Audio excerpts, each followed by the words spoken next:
With that being said, I love the book. Will I ever read it again? No.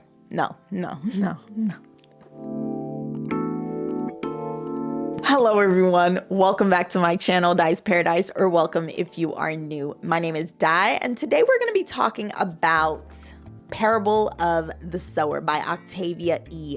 Butler. This book right here, I read this book and I had to just sit down and process because I was like, I don't even know. This book changed my entire brain chemistry. It changed a lot about me. This is the first book that I ever read that had a complete psychological effect on me. I am not the type of person to read horror books. I am not the type of person. I like dystopian, but I think I like dystopian that's just more so like The Hunger Games. But this Parable of the Sower, this bad boy right here, I was in shambles as I was reading this book. I had nightmares for 4 days straight. Parable of the Sower follows this girl, Lauren Olamina. Lauren Olamina, she is the daughter of a pastor. And basically, as the daughter of a pastor, he is a pastor, but he's also a professor. And it is during a time when there is very high inflation going on in the world, rampant homelessness because of the inflation, unemployment, and lots of drug use going on. Lauren Olamina is living in California at the time. Something happens towards the beginning of the book. Something happens. It details her life before things hit the fan, and then her life after things hit the fan. And her life before things hit the fan is pretty much already crappy, but when things hit the fan, it takes a new level of crap. It's at a breaking point. Lauren Olamina, throughout all of this, journals, and she's basically creating this new I guess you could say religion, in which the premise of her religion is that God is change. That's the only constant in the world. That's the only thing consistent in the world, is that God is change. I will say the book is very traumatic. I'm not gonna lie. If you're not used to things being written out in detail, atrocities written out in detail, this was my entry into atrocities being written out in detail. Okay. The book will definitely affect you if you're not used to that. I wasn't used to that when I read it, and it took me on a wild ride. With that being said, I love the book. Would I ever read it again? No. Can't pay me enough. But I did love the book, and I loved the messaging of the book. I loved the message of Octavia E. Butler and what she is basically saying in the book. I really loved that it was a book about how to survive. When I was reading the book, I kind of thought that she just wrote in all these traumatic things and experiences just for the sake of putting in trauma. And I realized later on, after I was able to kind of calm my own nervous system, I realized that is not what she was doing. I realized that Octavia E. Butler puts in all these traumatic things in the book in order for you to understand what it means to survive, what it means. It's called Parable of the Sower for a reason. It's the concept of sowing the seeds, and sowing the seeds that will eventually lead to a better tomorrow. And what Octavia E. Butler, what her message is throughout the book is, yes, horrible things happen, but it's about what we can control at the end of the day. What can we do to make tomorrow better? Even if it's just, writing down a little journal entry, even if it's just reading and researching, knowing about the plants around you so that in case things hit the fan, you are prepared and ready to live a life where you can survive on your own. But it's about what you do at the end of the day to make sure that you survive tomorrow. I want to get into the connections to right now. because I really feel like that's probably one of the reasons why the book scared the crap out of me. Mind you, the book is set from 2024 to about 2027. When I was reading the book, I genuinely was thinking to myself of all the things that was going on in the world around us today.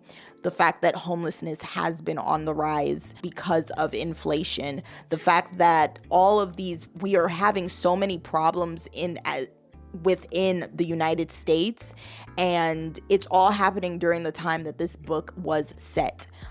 So that was always like a big thing to me when I was reading the book. When I was reading the book, I was just like, whoa, baby, like, huh? All of these things are actually happening now.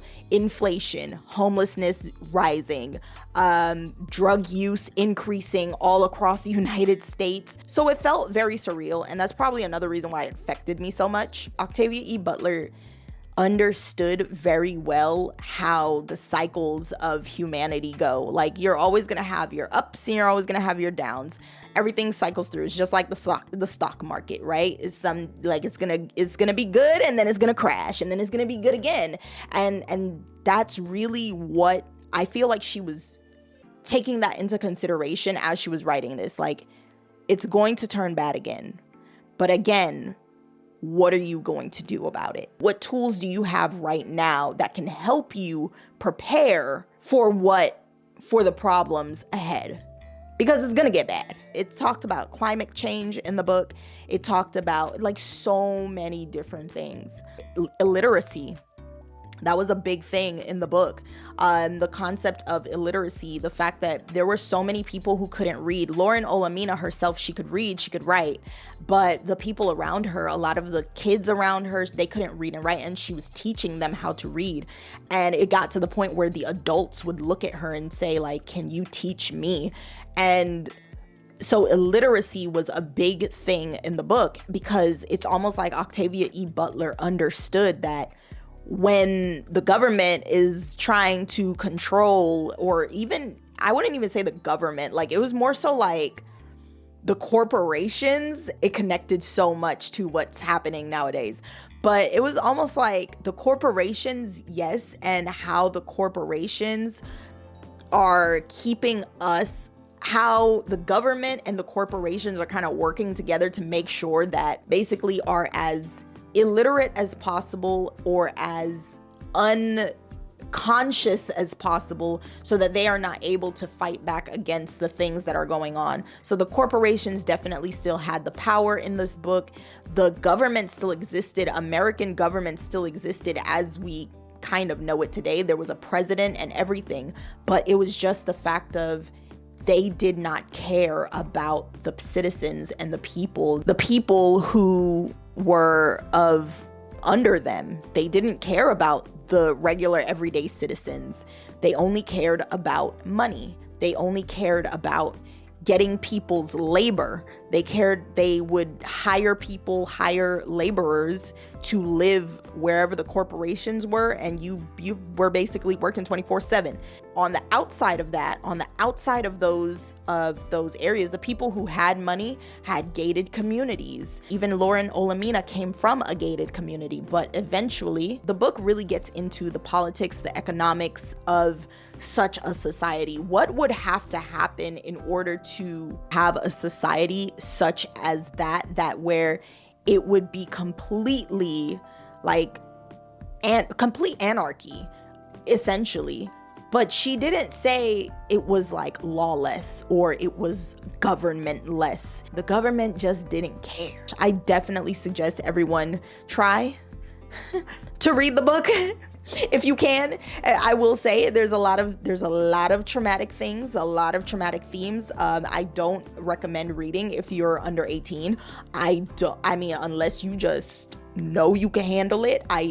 But if you are someone who you're like, okay, nah, like I want to learn about the book, I want to learn about this story, I definitely recommend it, because it is so enlightening and it is just so eerie how much Octavia E. Butler knew what the United States would be going through around this time.